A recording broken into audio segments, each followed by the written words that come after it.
President of the General Assembly, distinguished representatives.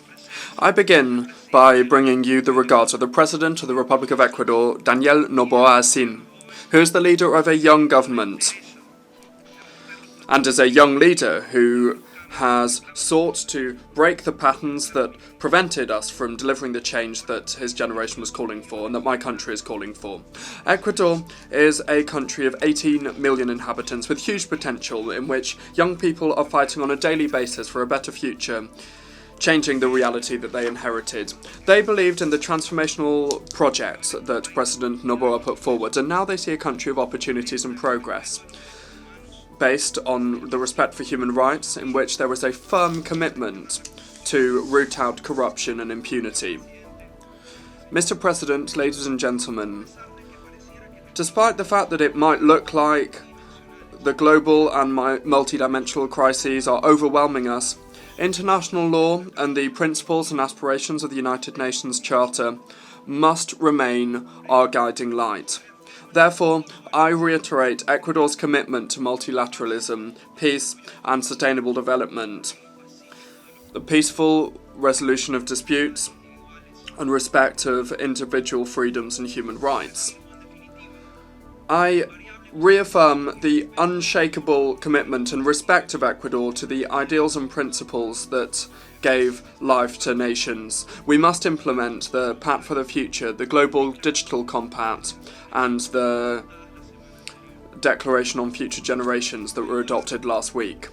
This will help the UN from moving on, from no longer being a photograph taken 79 years ago, and rather for it to better reflect the contemporary world. Ecuador welcomes any initiative that encourages inclusive prosperity and democracy, because we know that its sustainability is closely linked to the peace of a nation, because there's an inextricable link between peace and between development and peace. Therefore, Ecuador is working to achieve the Sustainable Development Goals, and we have shown that the so aspired to Objective 16, which is peace, justice and strong institutions, is being met with synergy and is interlinked with 125 of the 169 goals of the 2030 Agenda. We must understand it. When we strengthen democracy and institutionality, we fight violence in all of its manifestations. Tackling corruption, we achieve better justice and peace for our citizens.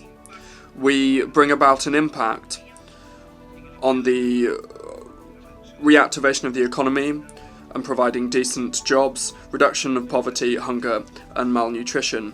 Mr. President, building a future of better prosperity and peace requires combating organised crime, transnational organised crime and drug trafficking that undermine institutionality and erode the social fabric of our democracies. In December 2023, President Noboa, in the framework of the Ecuadorian presidency of the Security Council, warned members about a wave of transnational and narco-terrorist organised crime threatening the rule of law, state control and border security. Faced with this challenge, the national government of my country has adopted responsible decisions and is waging an unshakable, unrelenting fight that past governments avoided. However, national actions are not enough when it comes to the threat of transnational organised crime that has resources that significantly go above the ones that are used to fight it. Only by strengthening efforts and working in a coordinated and effective way with the international community can we defeat this phenomenon.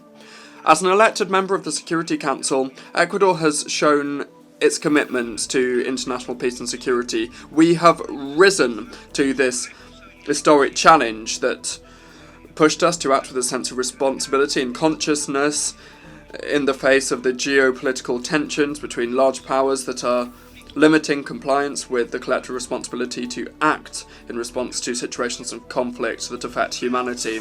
In the case of Ukraine, we were co-pen holders on the humanitarian file, and on the situation in Palestine, we voted in favour of all resolutions adopted by the Security Council to halt the hostilities, to free hostages, to allow a proper flow of humanitarian aid and to advocate for the respect of international humanitarian law. In my region, we are leading the authorization of the Security Council to deploy the multi-dimensional support mission for security in Haiti that was adopted by way of Resolution 2699 in October 2023, and today has just been renewed up to 2025, just a few minutes ago. The role of CARICOM has been key in the support provided to Kenya as leader of the MSS.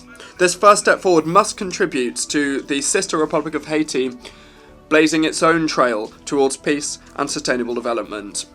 President, Excellencies, colleagues, to the very end of our term, we will honour the commitment made at this Assembly that elected us with 190 votes to promote the strengthening and maintenance of peace, keeping of peace, respect to the United Nations Charter, prioritising the peaceful resolution of disputes, and democracy and dialogue, protection of civilians as the best way to honour the 75th anniversary of the Geneva Conventions, the fight against transnational organised crime and terrorism, the non-proliferation of and fight against the illicit trafficking of arms, the women, peace and security agenda to move to eliminate the stumbling blocks that prevent women from participating and making decisions in the whole cycle of prevention, construction and maintenance of sustainable peace. Those are all of the commitments we made.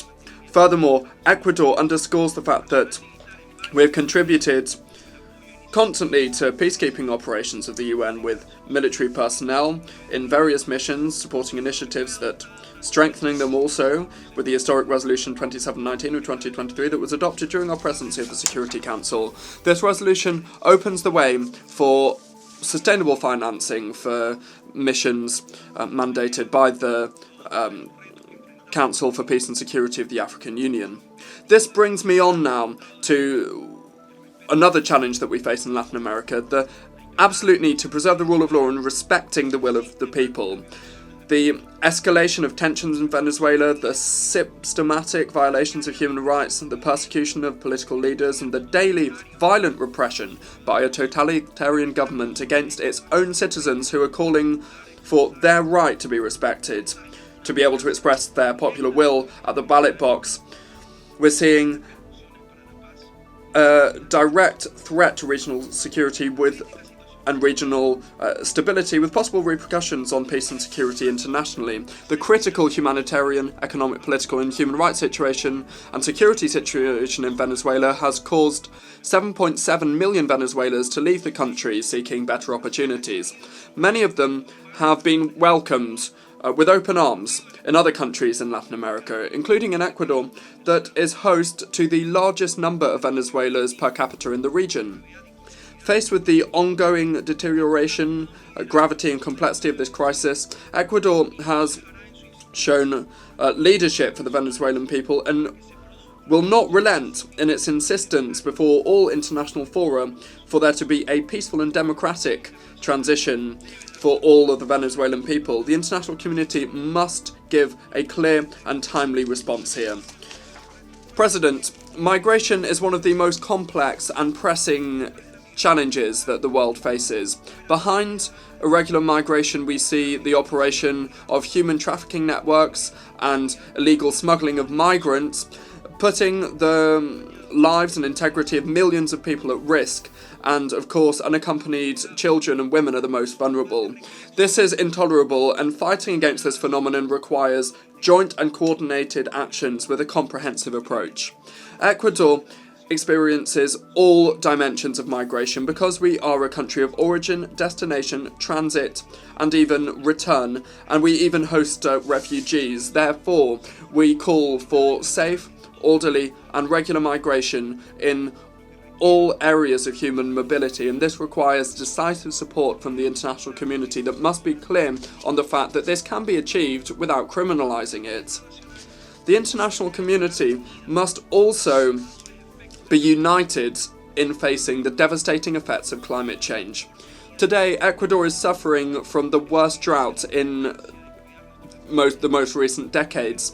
And this shows how important it is to care for our ecosystems and to invest in infrastructure to deal with this issue. As a mega-diverse country with unique ecosystems that are also fragile, like the Amazon, the Andes and the Galapagos Islands, we are committed to conservation of biodiversity, and we are updating the national biodiversity strategy, and we have set forth a transition policy, an ecological transition policy that preserves our natural heritage. These efforts require more of a sense of joint responsibility from the international community, especially when it comes to finance, technology transfer, capacity building and scientific research that are currently not up to the mark. The Paris Agreement and the principle of shared but differentiated responsibilities must not be undermined. In fact, they must be strengthened. Ecuador also supports initiatives in the realms of protection, conservation and sustainable use of the ocean. And we should see this through the entry into force soon of the agreement, the BBNJ agreement, and the organisation of the 3rd UN Oceans Conference in 2025. Our commitment is further reflected in the efforts that the Ecuadorian presidency of the committee tasked with drafting a legally binding instrument to eliminate plastic pollution is pressing on with. The Ecuadorian presidency is pressing on with that. We hope that this will be delivered soon and that the Galapagos Islands, which are a World Heritage Site, will be the venue for the signature of this instrument. President, security, transnational organised crime and climate change are just some of the challenges that we face as humanity, and they require a better use of global cooperation mechanisms and development finance mechanisms. Ecuador is convinced of the need for a true transformation of global governance and its institutions to provide them with legitimacy and thereby avoid them being condemned to irrelevance. And this includes the Bretton Woods institutions and this very organisation. Perfecting the bodies of the UN system is not the ultimate goal, but rather just one step forward to achieve the ultimate goal, which is peace and security in the world. Therefore, bearing in mind the relations between the main organs, in order to benefit from a stronger and more effective Security Council, we also require a more modern and effective General Assembly. We must reaffirm the role of this General Assembly so that it can bring about the necessary reform of the Security Council. Ecuador is clear on the fact that we are a non-permanent member of the Council and we are finishing our term in December this year, but we also know the role of the elected members when we act together is fundamental, and we must continue on this front. An essential part of the transformation is the participation of women in leadership positions. Ecuador reaffirms its support for a woman from the Latin American and Caribbean region to be the next United Nations Secretary General. I conclude by recalling that crises can be overcome with political decisions, willingness and bravery, the courage to make the right decisions, and this will be achieved by strengthening multilateralism, not by weakening it. Thereby, we can achieve the dream of a better world, a world that is more peaceful with more opportunities for all. Thank you very much.